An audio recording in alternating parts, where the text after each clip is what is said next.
Assalamualaikum warahmatullahi wabarakatuh. Alhamdulillahil qail al-amanah tajribur rizqa wal hiyanatu tajribul faqra wassalatu wassalamu ala sayyidil mustafa wa ala alihi wa ashabihi aliziki wal wafa amma ba'du. Pertama-tama dan yang paling utama, selaku khotbah yang berhikmah, insan yang bertuah, kaum intelektual yang berilmu, patut serayana kita memanjatkan puja dan puji syukur kepada Sang Rodiatul Husnus yang telah menciptakan unsur terbesar berupa galaksi dan unsur terkecil partikel berupa atom, dan yang telah membentangkan alam semesta dari ujung Tutorinto melewati Katulistiwa hingga ke barat Mekah, di mana kita semua menghadap Sang Pencipta.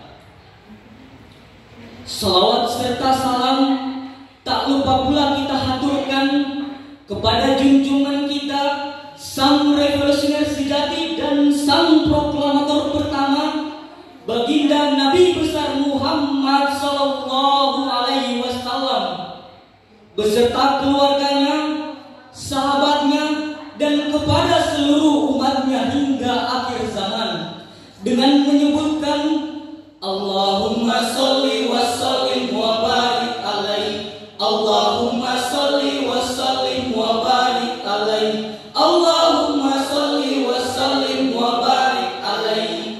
Dewan Hakim yang arif lagi bijaksana, hadir sebangsa dan setanah air yang kami banggakan. Islam merupakan agama yang lengkap dengan segala ajaran, arahan, dan larangannya yang mencakup segala aspek kehidupan, termasuk di dalamnya konsep bela negara. Konsep bela negara merupakan salah satu bentuk berukhuwah dalam Islam, yakni ukhuwah watoniyah, ukhuwah Islamiyah, ukhuwah insaniyah, yang berarti mencintai dan bersaudara sesama sebangsa dan setanah air, sesama kaum muslim, dan sesama insan manusia. Namun, konsep bela negara dalam Islam sering disalahpahami oleh beberapa pihak yang dianggap sebagai konsep genosida atau permusuhan terhadap mereka yang berbeda akidah atau keyakinan dengan Islam, sehingga muncul yang namanya Islamfobia atau rasa takut dan anti terhadap Islam. Lalu bagaimana kita menyikapi konsep bela negara masa kini? Dari permasalahan tersebut, kami akan menyampaikan syahril Quran yang berjudul Al-Quran dan Konsep Bela Negara, yang berlandaskan dengan surah An-Nisa ayat 59, yang akan dikumandangkan oleh qori dan sari tilawah kami berikut ini.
واليوم الآخر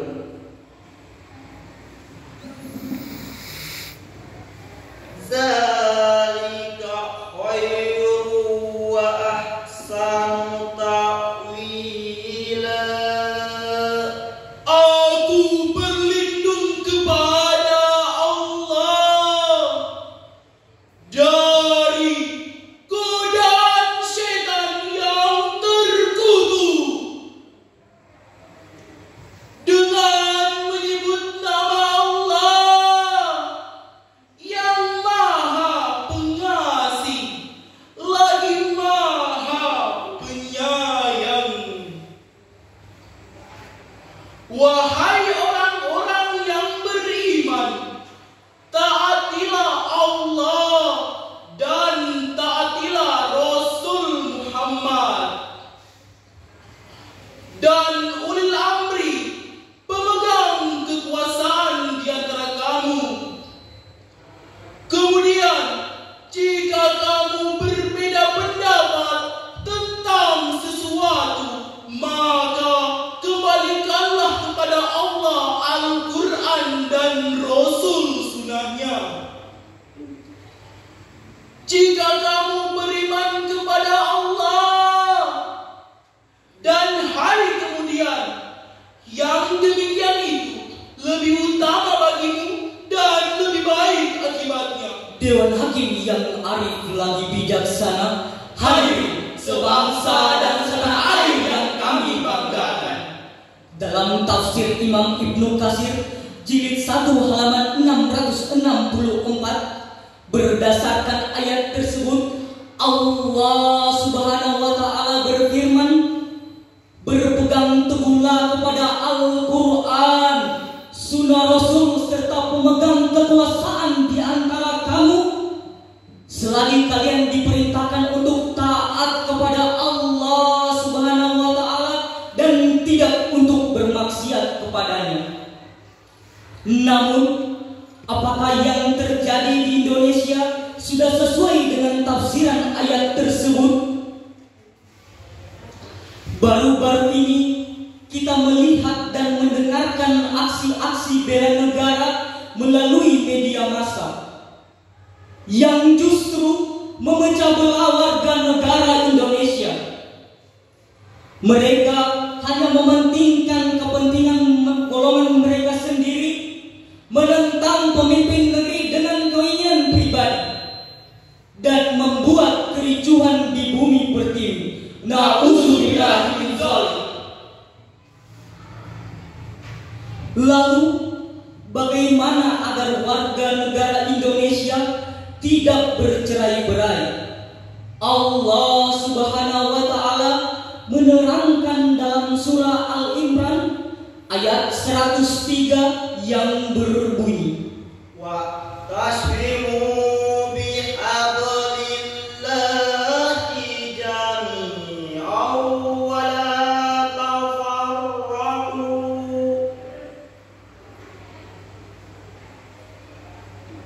wazkuru ni'matallahi iz kuntum a'da'an fa'alafa baina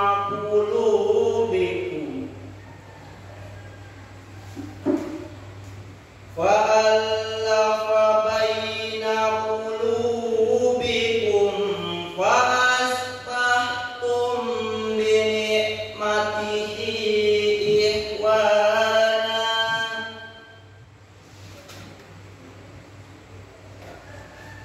wa kuntum ala syafa hufratin minan nari fa'anqadhakum minha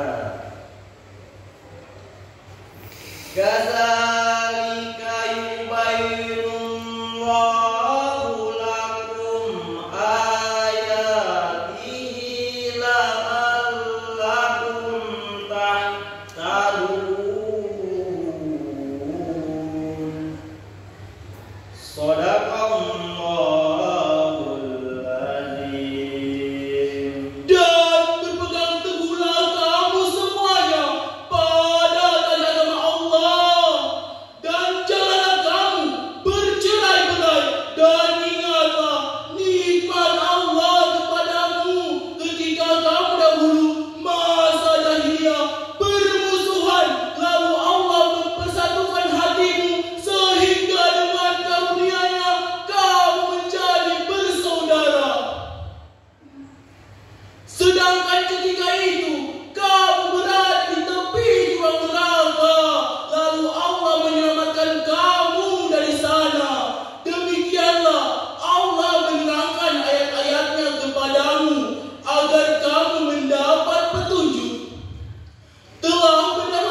Dalam tafsir Imam Ibnu Katsir jilid 1 halaman 477, Allah Subhanahu wa taala menganjurkan dalam ayat tersebut agar kaum muslim berpegang teguh kepada Allah Subhanahu wa taala dan tidak bercerai-berai dari saudaranya. Kemudian ayat tersebut juga mengandung makna betapa Islam sangat mencintai perdamaian. Insinyur Soekarno pernah berkata bahwa perjuangan generasi terdahulu sangatlah mudah karena mengusir penjajah. Namun generasi masa kini sangatlah sulit karena melawan bangsanya sendiri. Oleh karena itu, sebagai generasi milenial, generasi penerus bangsa, membela negara tidak hanya dengan aksi melainkan prestasi. Membela negara tidak hanya dengan fisik dan potensi ekonomi. Membela negara tidak hanya dengan arogansi, melainkan toleransi. Dewan Hakim yang arif lagi bijaksana Hadir sebangsa dan setanah air yang kami banggakan. Bagaimana seandainya di tempat ini dipenuhi dengan deru pesawat tempur yang selalu mengincar, sehingga keluarga kita tidak aman untuk menjalani kehidupan. Gempuran rudal yang terus mengancam, di mana letak keamanan untuk beribadah setiap hari? Lalu bagaimana jika dampaknya mengakibatkan korban jiwa dari keluarga kita, tetangga kita, bahkan diri kita sendiri? Lantas bagaimana perjuangan warga Palestina sekarang? Di sana mengakibatkan korban kurang lebih 8.200 korban jiwa. Lantas bagaimana negara kita menyikapi konsep bela negara masa kini? Dalam pembukaan Undang-Undang Dasar 1945 menyatakan bahwa sesungguhnya kemerdekaan itu ialah hak segala bangsa, dan oleh sebab itu maka penjajahan di atas dunia harus dihapuskan karena tidak sesuai dengan pri kemanusiaan dan pri keadilan. Insinyur Soekarno pernah berkata, selama kemerdekaan Palestina tidak diberikan kepada orang-orang Palestina, maka disitulah bangsa Indonesia berdiri melawan penjajah Israel. Takbir, Allahu Akbar, Allahu Akbar, Allahu Akbar, Allahu Akbar, Allahu Akbar, Allahu Akbar, Allahu Akbar, Allahu Akbar, Allahu Akbar, Allahu Akbar. Dari uraian yang dapat kami sampaikan tadi dapat diambil kesimpulan, yakni untuk meningkatkan rasa persatuan dan kesatuan bangsa dalam membela negara, yaitu meningkatkan rasa saling menyayangi, menghargai, bertoleransi serta menghormati di bumi pertiwi. Kemudian dalam bentuk persaudaraan kita, mari kita sama-sama bersalawat seraya untuk mendoakan kemerdekaan Palestina. Salatullah, salamullah ala toha Rasulillah. Salatullah, salamullah ala yasin Habibillah. Salatullah, salamullah ala toha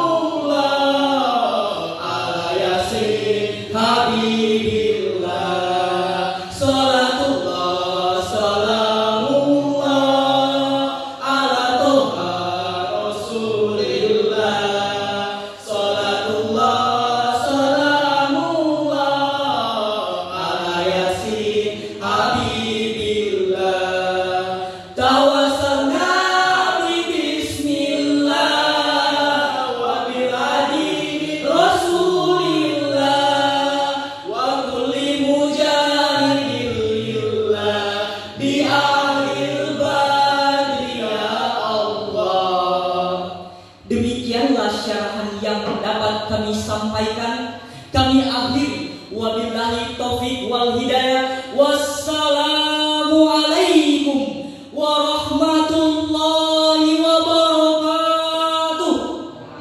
Assalamualaikum.